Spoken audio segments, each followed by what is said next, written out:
Lucille Ball. Co-starring Gail Gordon.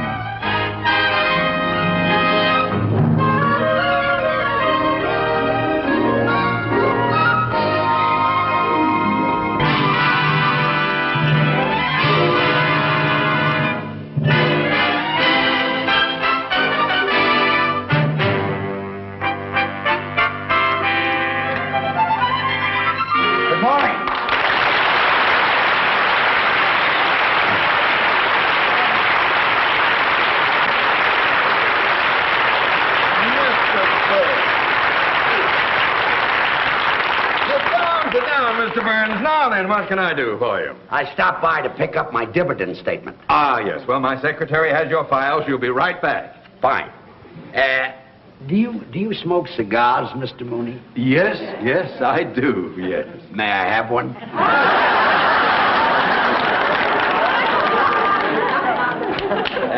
Thank you. Jack Benny always pulls that on me. Very fun. Well, you know, some actors have to be on all the time. So I've heard. Oh, that could be very annoying. I could never be like that. I think it's unprofessional. I say once an actor walks off the stage, he should leave his work there and be like everybody else. Very commendable. I've learned to relax, like Irving Berlin said in that song many years ago. Lazy, I want to be lazy. I want to just lay in the sun with no work to be done. Yes, I remember that. Ooh, under that awning they call the sky. It was a very... Stretching and yawning, you let the world go drifting by. Yes, well, I want to peep in the deep tangled wildwood, counting sheep while I sleep, like a childhood, with a great big valise full of books to read while it's peaceful, while I'm killing time, being lazy now, Mr. Mooney.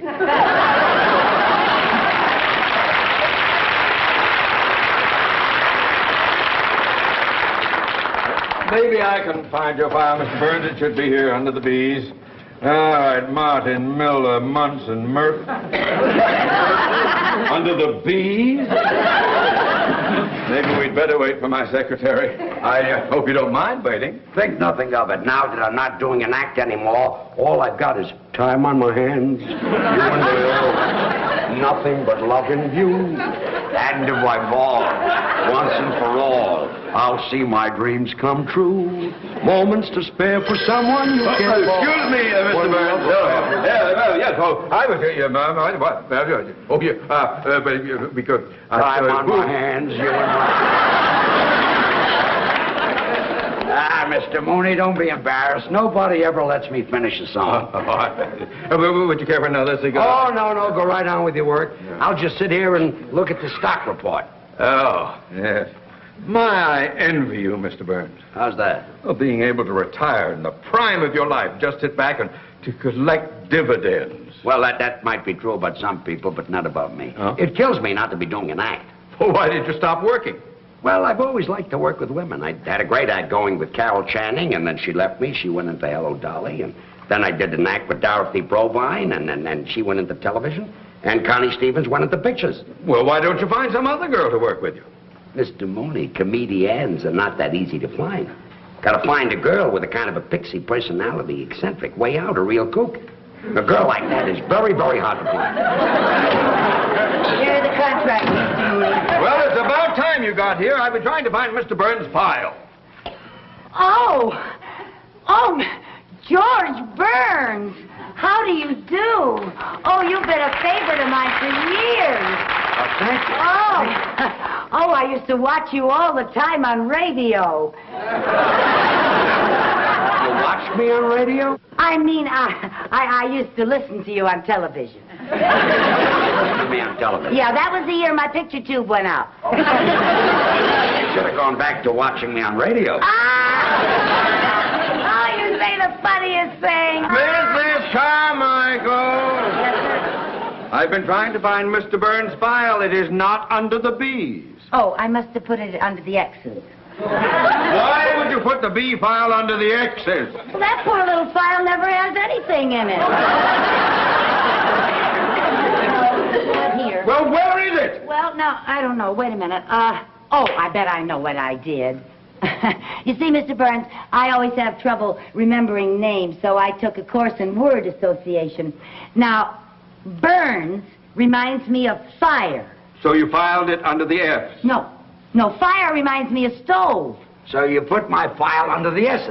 No, stove reminds me of pot roast. It's your turn. You filed it under the P's? No, pot roast reminds me of noodles. Mrs. Carmichael, you're making me angry. Making me hungry. And noodles reminds me of my mother. It's your turn. Noodles remind you of your mother? Yeah, she made the best noodles, and I'll bet that's where I put your file. Under noodles. No, under gravy. Mrs. Carmichael, I don't know what I'm going to do with you. I know what I'm going to do with her. Start a whole new career. Mrs. Carmichael. Yes, sir. Have you ever thought about going on the stage? Oh, my life. How would you like to do an act with me? Oh, Mr. Burns, you can't be serious. I know it. That's why I want to get back on the stage.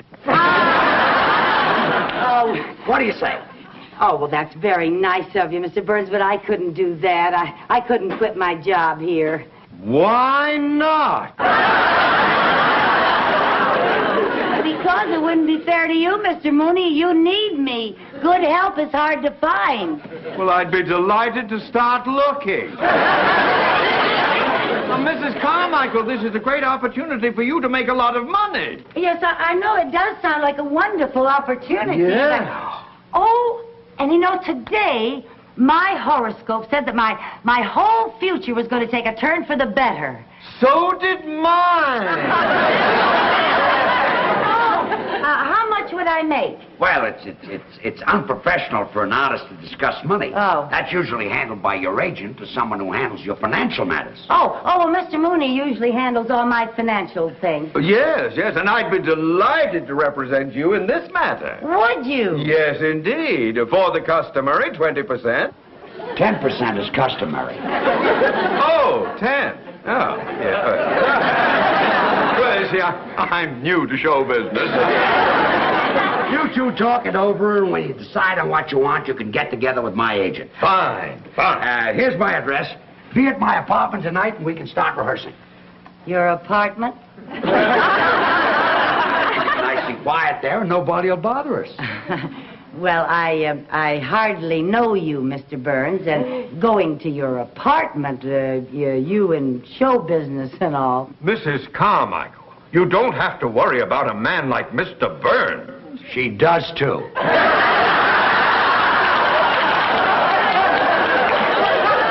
I didn't mean that you aren't a gentleman, Mr. Burns. I just meant that... Well, I meant you're a man, and if I go to your apartment, people might talk. What people? There won't be any people there. And when I talk, nobody believes it anymore. Here tonight. Okay, Goodbye, Mr. Mrs. Burns. Carmichael. Well, thank you. Goodbye, Mr. Mooney.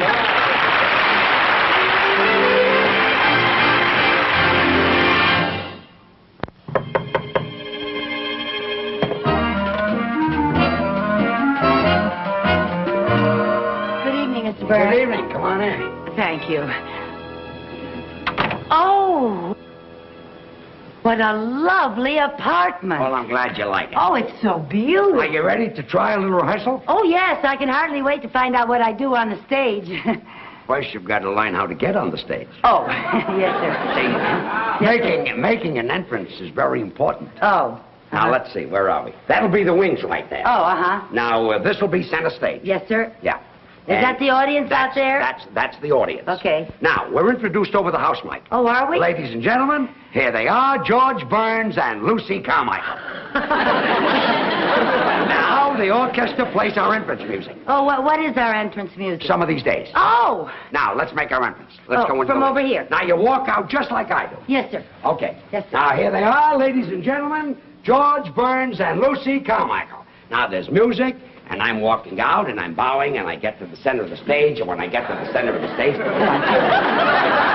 I'm sorry, Mr. Honey, you walked out too fast. Oh, well, I guess I've waited so long to go on stage that I was kind of in a hurry. You belong over here. Oh, over here? Over there. Oh. That's it. Now, we'll start. Yes. Well, Lucy, say hello. Hello. Not to me, to the audience. Oh. Hello. Don't look down at the audience. The people in the back can't see you. Oh. Hello. Now, I'll tell you a little trick. Especially when you're new and you might be self-conscious. You look out at the audience, but you don't see them. You sort of look past them. Oh. Well, now, well, Lucy, say hello. Hello. Very good. Oh, thank you. Do that again. Hello. What's that? What is that business? Oh, a little curtsy. Yeah, well, I saw Ginger Rogers do that on the Late Late Show last night. Yeah, I saw her on the show. She's my favorite. My very favorite. Look, she's very good. Yeah, Fred Astaire was in the picture, too. It was a wonderful picture. You know, at the beginning of it, Fred was an ambitious young dancer playing in a show in Muncie, Indiana. Muncie. You ever been to Muncie? I was closed there. Oh. Well, Ginger Rogers is one of the chorus girls in the picture, and Fred's up there dancing away, you know, and Ginger's in back of him kicking with the girls, you know, and she accidentally kicks Fred. And the people laugh, and Fred is very embarrassed, you know. And then the girls go off stage, and Ginger starts for her dressing room, and Fred comes off stage, grabs her, and starts bawling her out. And that poor little thing is on the verge of tears. She's hurt? Not her, him. Oh, him. It hurt where she kicked him. Oh. And he tells her she's nothing but a clumsy clown with 2 left feet. And he calls her a no-talent nitwit. And then she calls him a swell-headed nincompoop.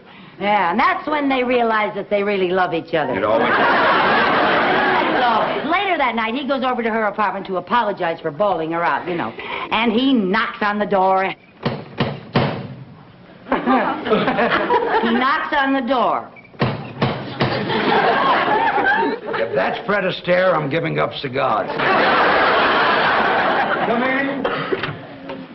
Oh, good evening, Mr. Burnley. Nice to see you. Hope you don't mind my dropping by. I suppose you came by to transact a deal. Yes, I did, and to see how my client is getting along. Well, we've been rehearsing a little bit. Yeah, Mr. Burns is teaching me how to say hello.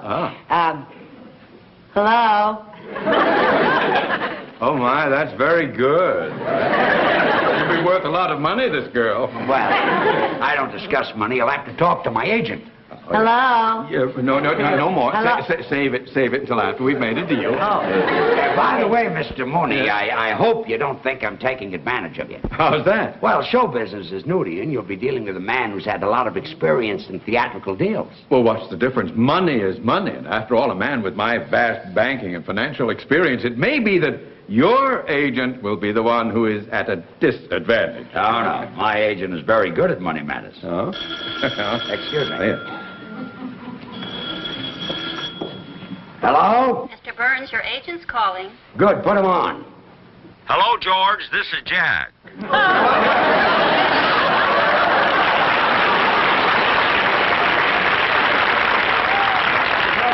in time. Mrs. Carmichael's agent is here right now. Fine. Let me talk to him. Good. Here he is. His name is Mooney. Mr. Mooney. Hey, Mr. Mooney, my agent. What's his name? Benny. Jack Benny. Jack Benny is your agent?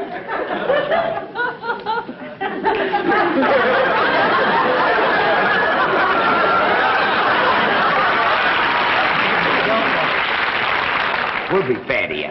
We will not. I'll handle this. You just get us booked someplace. I got you a break-in date for tomorrow night at a club in Santa Monica. We open tomorrow night at a club in Santa Monica. Oh, that's wonderful. Great. The bookers from Vegas will be in to see you, so I hope the act's good. Don't worry, she'll be fine. I mean you.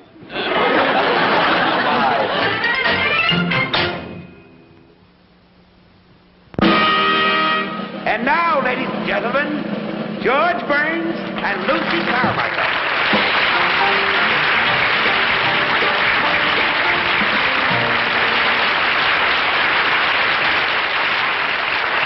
Lucy, say hello. Hello. Well, now that you're on the stage, what are you going to do? Oh, Well, when I was in the beauty parlor this afternoon, I heard a wonderful joke. Would you like to hear it? It had everybody dying laughing. We'd all like to hear. Oh, well, this one man looked up and said to the other man, "Don't ask me, I just got here myself."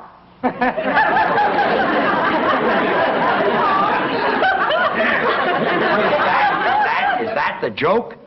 Well, there was some stuff ahead of it that I didn't hear. That's the line that they were dying laughing at.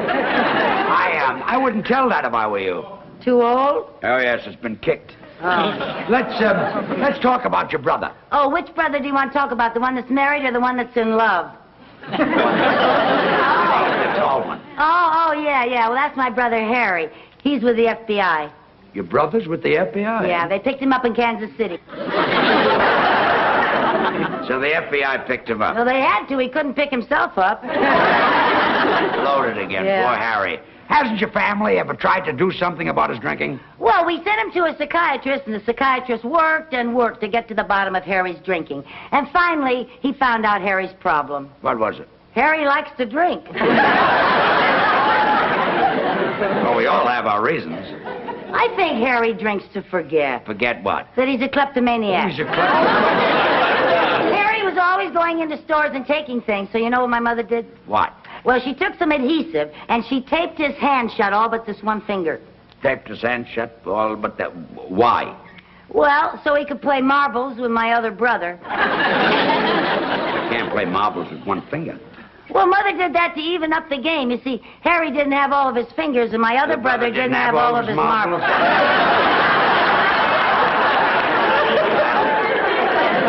That made the game even. Yes, it did. But when your mother taped up Harry's hand so that he only had one finger, did this stop his shoplifting? Well, it helped. All he could steal were donuts. Harry likes donuts. That's right. It was a donut that broke Harry's back.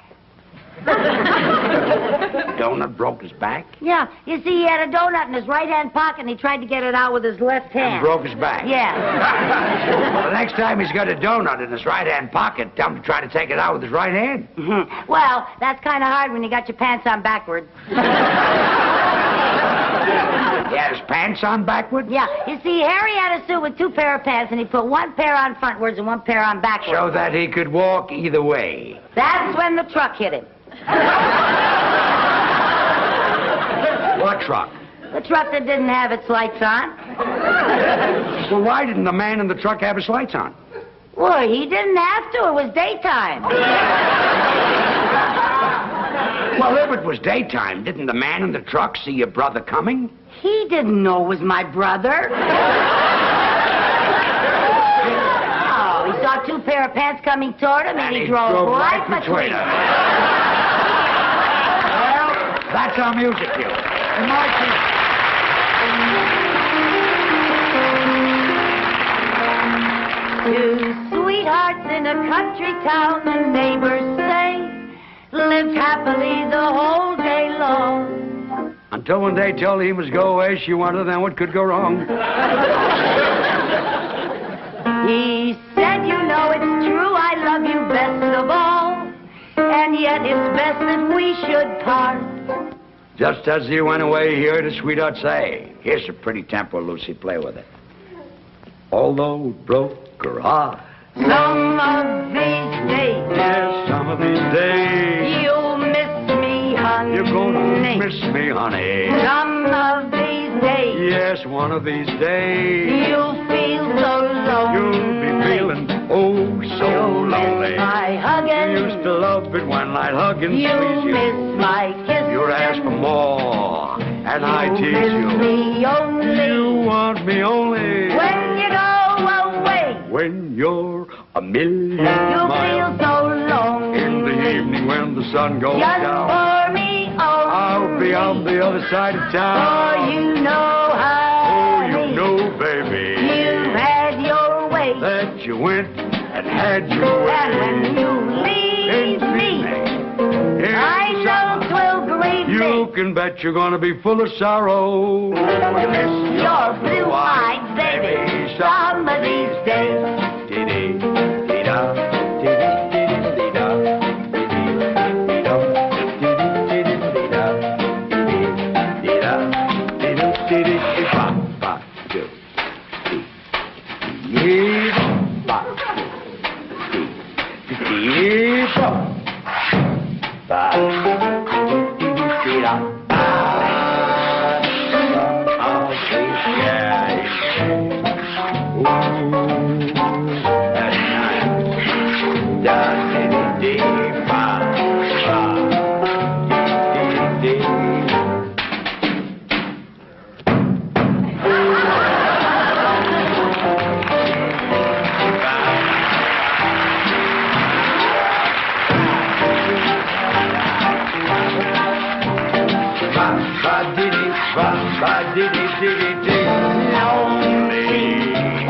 Just for me only. Don't you know, honey, that you've had your way. That you've had your way. And when you say goodbye, wipe that tear from your eye. You're gonna miss your baby. You're gonna miss your red-haired mama. You're gonna miss your blue-eyed baby somebody. Miss your blue-eyed baby somebody.